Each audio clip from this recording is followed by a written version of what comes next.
It's Florida football with Urban Meyer. Now, here's the voice of the Gators, Mick Hubert.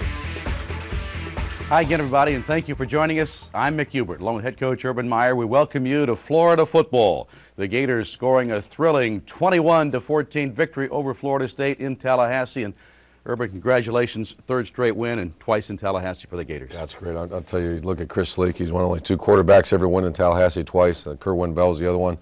There's some great tradition at this great university, and to be a big part of that. 11-1 is nothing to, I mean, we're very proud of what our guys have done. Our senior class has gone through a lot of adversity, and to finish 11-1 and get a chance to go play in Atlanta, that's all you could ask for. Gators jump out to a 14-0 lead. The game then becomes tied, and Chris Leak leads a game-winning touchdown drive and a great finish. You know, when Percy Harvin went down and Deshaun Wynn, we were really playing with complete imbalance, and we came out and so we're going to throw the ball every down, and Chris managed very well with some excellent receivers, and I think it's his third game-winning drive we've had this year. So once again, I'm very proud of those guys. Gators win it by a score of 21-14. We'll come right back and show you all those exciting highlights when we continue in just a moment. Gators and the Seminoles in Tallahassee. The Gators scoring a 21-14 victory, shutting out FSU in the first half for the second straight game. Gators had 4 3-and-outs in the first half. Yeah, I think it was 286 yards to 60 was the first half statistics. We missed 2 field goals, but there's our defense for the most part. Take away the third quarter, FSU had really our defense dominated, especially up front. They dominated the game. Good third down defensive play there. Third down to 5, Tony Joyner comes up and breaks up the pass. Here's 3rd and 8, Chris Leak. Oh, that's Brandon Sadler, but the officials actually ruled that incomplete pass, but they should allow it to go, and they made the correct ruling on that. Here's Chris Leak hitting Jamel Cornelius on a 15-yard gain for first down on a 3rd and 8. Gators moving the ball on this drive to 54 yards, 9 plays. And here's a guy that ended up, I think, offensive player of the game for us, but Percy Harvin only played the first half. Run a little speed option, went up for 17-yard gain, and gets the ball at midfield. Gators, though, missed the field goal, and FSU comes right back here, but the Gator defense still tough. Yeah, Gators, here's Jarvis Moss. Booker tries to make a cutback on an inside zone. They end up missing a field goal as well right there. And then we come back here, and you're going to see Chris Leak hit Bubba Caldwell and use his speed. Great blocking there by Percy Harvin. And Bubba Caldwell uses his speed and a 66-yard touchdown to give Florida a 7-0 lead. That was Bubba's longest pass play of his career. Well, he's going to have many more of those. Here's Ray McDonald hitting Drew Weatherford for a no gain. And then he comes back, and this is Reggie Nelson once again having a big hit. Everybody on the field knows where number 1 is, and most importantly, our opponents. Drew Weatherford steps up, scrambles around a little bit, and looks for the fullback down the sideline. Watch his hit by Reggie Nelson. What a great player. He's a Thorpe Award finalist, and I don't know if he'll win it, but he should win it. He's the best defensive back in the country. And again, another look at this play here for Nelson. Yeah, it seems like every play. We have something called Hit City. We give out awards on Monday, and he has a bunch of hats from Hit City. Leak was 21 of 34 in the game for 283. Here we hit a speed post. Dallas Baker makes a great catch and gets hit, and that's a 3rd down and 9 completion. And then he hits Bubba Caldwell on a 2nd down and 5 here. A little rollout pass. Bubba does a nice job. Bubba's turned it into be a premier receiver for us, and he has another year left. And he's going to be a great player. Very high, 124 yards receiving for Bubba. Chris Leak does a nice job scrambling. We get pressured and comes up just short. We missed that. We go for it on 4th down and 1, and we have a penalty, and then miss a field goal. So another wasted opportunity down here where we should have a 20-0 lead. More good Gator defense, though, forcing FSU to eventually punt the ball. They make the quarterback change, and once again, Reggie Nelson, we run a Seahawk blitz, we call it, and he does a good job pressuring the quarterback. Lee has a poor throw, and Florida takes over. This is a great drive. Here's Percy Harvin on a 28-yard gain, and once again on an option play. And then we put a direct snap. Chris Leak stays in the game. We put Percy at quarterback, run a little counter play, and Percy, well blocked. Billy Lasco does a great job, and Percy's one of the fastest players on that field. Hits a 41-yard gain for a touchdown, 14-0. He had 4 rushes for 86 yards, a career high rushing for Harvin. And we close out the first half here with we get a sack by Jarvis Moss on Drew Weatherford, and we go to halftime 14-0. 14-0 lead at the half. Third quarter, not much Gator offense. No, we played the entire half in the short side of the field, and then here's a great punt. It's a 64-yard punt with a -1 yard punt return. Eric did a nice job. Our defense did not play great defense in the second half, or especially the third quarter, but that was because of just poor field position. Tackled by Moss, we come back with a sack by Steve Harris.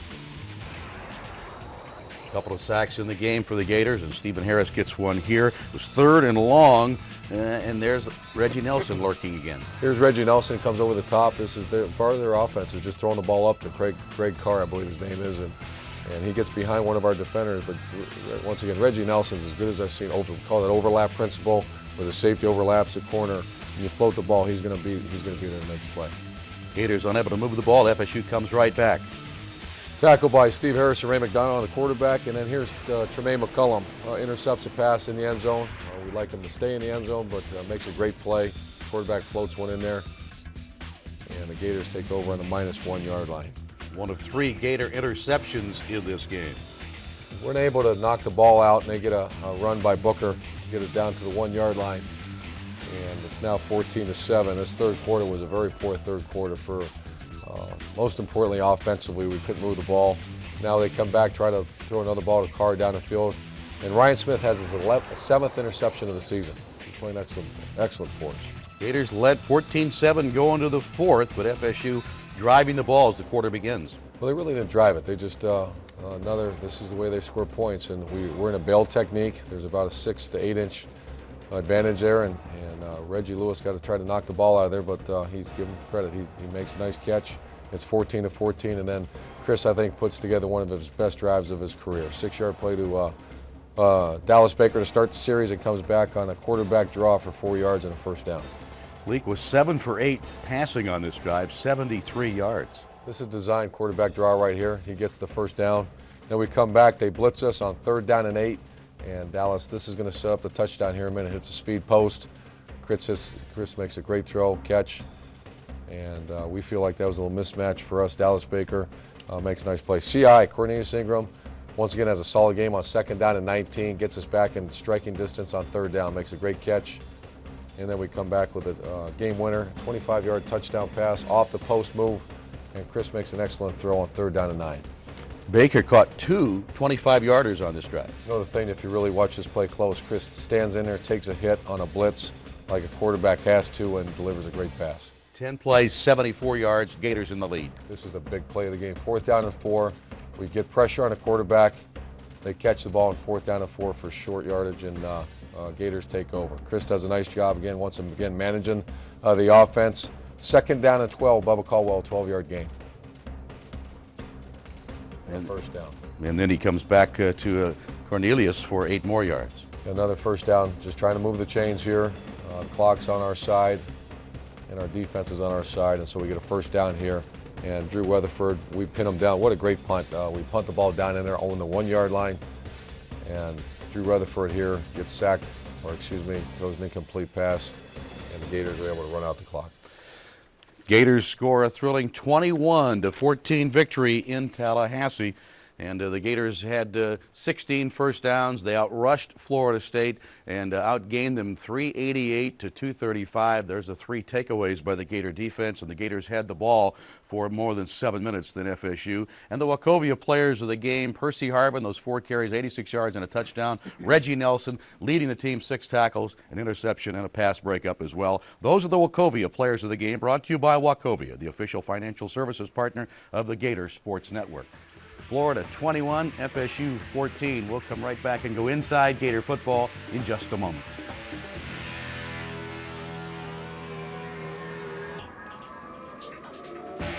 Here's the Pepsi play of the game. Pepsi, the official soft drink of the University of Florida and proud sponsor of Gator football. Leak in the gun, takes a snap. Here comes a blitz. He throws it out quickly to Caldwell at the 40-yard line. A first down the sideline in FSU territory. He's down the sideline, the 40, the 30, the 20, the 10, and he will score. Touchdown! Oh, my! Florida football with Urban Meyer. He's won twice in Tallahassee now with a chance for a championship. Leak leaves as one of the most prolific passers in Gator football history, as we see in this edition of Inside Gator Football.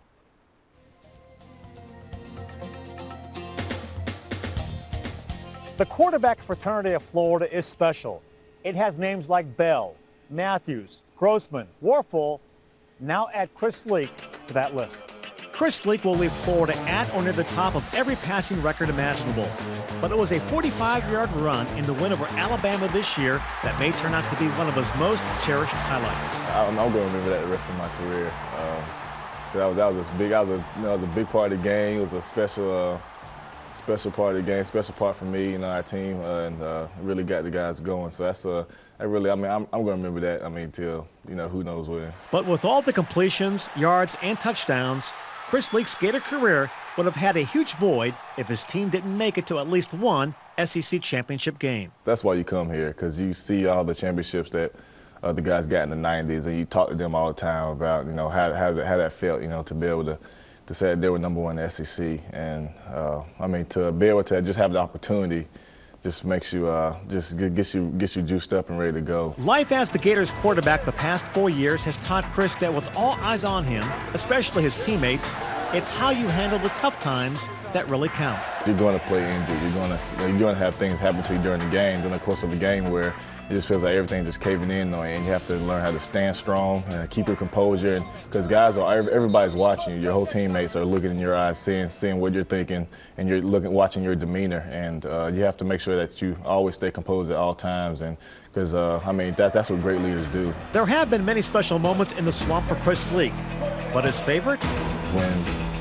When I'm able to walk to the middle of the field as a captain, I'm always going to remember that. Just hearing the crowd, seeing my teammates come out of the tunnel, seeing the crowd erupt. That's a once. You can't really explain how that feeling is of seeing the crowd, seeing the support you have. And when his teammates look back on their time together, Chris hopes they followed his lead. I guess I want to be known as a guy who didn't force guys to lead them, who really invited guys on a journey.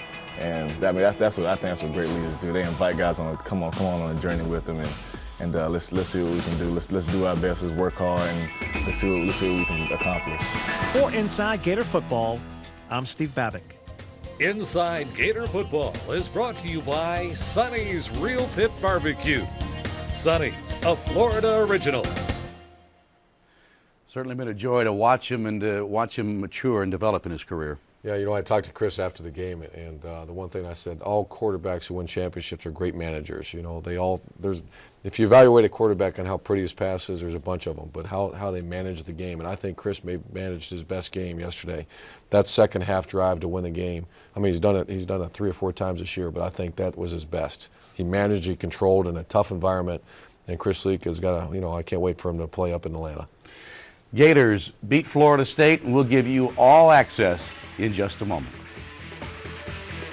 Leak and Baker had the game breaker, and the defense gave them the full Nelson. We give you that and more in All Access. Let's go, Street Fight. Play your best game, man. Play your best game. Street Fight in Tallahassee. They want it, they got it. Leak in the gun, takes a snap. Here comes a blitz. He throws it out quickly to Caldwell at the 40-yard line. A first down the sideline in FSU territory. He's down the sideline, the 40, the 30, the 20, the 10, and he will score. Touchdown. Oh, my. Yeah, I had our own little bubble screen. The receiver did a great job blocking for me. They made it easy. I just used my speed and hit the corner, and I was gone. Weatherford drops back, looking, and now under pressure, he'll be hit and he'll be dropped as the Gators get another big play up on the inside. Stephen Harris gets the sack. Coming in playing Florida State, we know that they weren't doing too good this season, but we know they will come out and give us their all, so we had to come out and give them our all. So, it's a good win for us. Being 11-1, we never did that around here. This is my 5th year, and we never won that many games, so it feels good. Weatherford dropping back, looking to throw, lops the ball down the left sideline. It'll be intercepted on a beautiful pick by the Gators as Reggie Nelson sprinted over from the safety spot and made the interception to the 26-yard line. We play ball the first half like true Gators, and we just got to continue doing that every quarter and stuff. We can't just do it one half. We got to keep playing ball. Weatherford dropping back, wanting to throw, fires a deep ball down toward the right side. Ryan Smith going back, and he has got it. He's made the interception. Oh, my. Ryan Smith at the 16-yard line has his 7th interception of the season. You're getting a crash course of Gator football and Gator football history. Your first game at Florida State, the rivalry. You understand about this rivalry a little bit more now? Yeah, I do. I actually went and shook Bobby Bowden's hand right after the game. He's a legend, and it was just good to play them and just to see the rivalry and with the players. I mean, it's a great atmosphere. We don't like each other, but it's just good football. That's what it is. There's the snap to Leak. Leak looking to throw. Hangs it up toward the end zone for Baker. He's there. He's got it. Touchdown, Dallas Baker, the touchdown maker, and the Gators lead 20-14. Oh my! On that play, really, I was just thinking, win the game. Go ahead and help my team end up and win the game. And that's what I tried to do. Well, Dallas did a great job of setting this guy up and just getting open. And offensive line give me time to set my feet and throw. And I mean that's all you need when you have a receiver like Dallas Baker. And Dallas Baker just went up and made a great play. Drew Weatherford and a one-back set for Booker. And Weatherford on play action, dropping back, and he'll be hit and he'll be dropped as the Gators get a sack on him. As Florida's Ray McDonald has the sack at the 20-yard line. Going out of the senior beat Florida State, man, this is not a better feeling in the world. You know, we got to, but I mean, this is a good feeling, but you know, next week we got AC championship game, so that'll be even better feeling if we can win that one. We're on a mission. We're going to Atlanta to get us a ring. It's official. We had Billy Donovan come in to speak to you 101 days ago. 100 days ago. 100 days ago. He said 107 days from today is the SEC championship. That's a goal. That's a goal. Guess what? You got it. Gators All Access is brought to you by Checkers. You gotta eat. SEC Championship game, Gator Radio Network pregame show, 4 p.m. Eastern Time, Saturday from the Georgia Dome, Florida and Arkansas. And the SEC title game, this should be a great one. That was, we called it championship day when Coach Donovan came in and spoke, and we watched the highlight tape, and he gave a great message to our team. 107 days until Atlanta. Can you commit yourself to do everything right and stay close as a team and get there? Now it's down to 6 days. And we're going to have a great week of preparation. We've got to get everybody healthy and give our best because we're playing a very talented team. Urban, again, congratulations. Great win over Florida State. That's our show for this time. For head coach Urban Meyer, I'm Mick Hubert. So long, everybody.